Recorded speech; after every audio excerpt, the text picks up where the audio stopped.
Hello guys, welcome to மாமி சமையல். மாமி சமையல் இன்னைக்கு நம்ம என்ன பார்க்க போறோம்னா சேமியாக்கின்றது தான். வாங்க வீடியோக்குள்ள போகலாம். கடாய் வச்சிருக்கேன். கடாயில கடலெண்ணெய் 2 ஸ்பூன் அளவு ஊற்றிக்கலாம். அது கூடவே தாளிச்சது கடுகு, கருவேப்பிலை, 3 பச்சை மிளகாய், கொஞ்சமா வெங்காயம் எல்லாம் சேர்த்து நம்ம மிக்ஸ் பண்ணிக்கலாம். கொஞ்சமா கேரட், 2 கேரட் எடுத்து வைத்தீங்க. ஒரு 5 பீன்ஸ் பொடியா நறுக்கி சேர்த்துக்கலாம். எல்லாம் சேர்த்துட்டு தேவையான அளவு உப்பு, காய் பதங்கணும் இல்லையா, சேர்த்து நல்லா மிக்ஸ் பண்ணிக்கலாம். இதை நம்ம மூடி போட்டே வேக வைக்க போறோம். ஏன்னா அப்பதான் காய் சீக்கிரமா வேகும். மூடி விட்டு கிளறி விட்டோம்னாலே சீக்கிரம் வெந்துடும். சிம்லே தான் வைக்கணும்.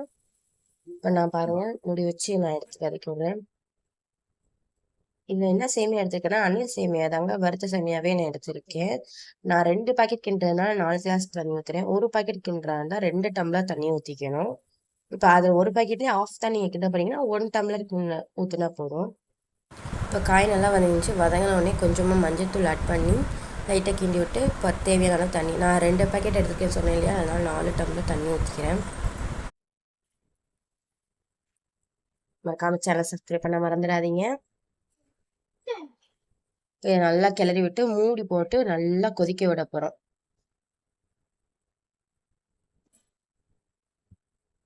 உப்பு உங்களுக்கு எவ்வளோ தேவையோ தண்ணியில் உப்பு அரிக்கிற மாதிரி நல்லா பார்த்துட்டு தேவையான அளவு உப்பு போட்டுக்கோங்க. இப்போ கொதிச்சிருச்சு. இதில் நம்ம சேமியா ஆட் பண்ணிக்கலாம். முதல்ல 4 பாக்கெட்டை சேர்த்து நல்லா லைட்டாக கிளறி விட்டுட்டு நெக்ஸ்ட் 1 பாக்கெட்டை சேர்த்துக்கலாம்.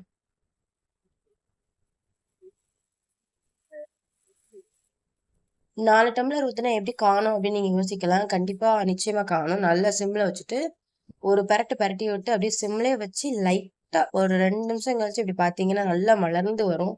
சூப்பராக இருக்கும். அப்படியே 2 நிமிஷம் வச்சுக்கிட்டீங்கன்னா சேமியா நல்லா வெந்துடும். பாருங்க. இப்போ நான் இதை மூடி வச்சுட்டு லைட்டாக அதுக்கப்புறம் ஒரு 2 செகண்ட்ஸ் கழிச்சு சேர்த்து பார்த்தனால இந்த இவ்வளோ தூரம் வந்துச்சு. இன்னொரு வாட்டி பரட்டி விட்டு மறுபடியும் மூடி வச்சு நான் இது பண்ணி விட்டுருவேன்.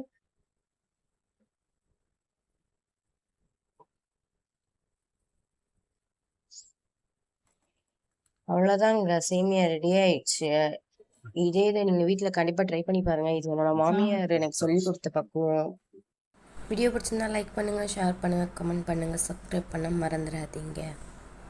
கண்டிப்பாக மாமி சமையலை ட்ரை பண்ணி பாருங்கள். கொத்தமல்லி தழை தூவி இறக்கிடலாம். அவ்வளோதாங்க, சேமியா ரெடி ஆயிடுச்சு. வீடியோ பிடிச்சிருந்தா மறக்காமல் லைக் பண்ணுங்கள், ஷேர் பண்ணுங்கள், கமெண்ட் பண்ணுங்கள். கண்டிப்பாக சப்ஸ்கிரைப் பண்ண மறந்துடாதீங்க. பாய்.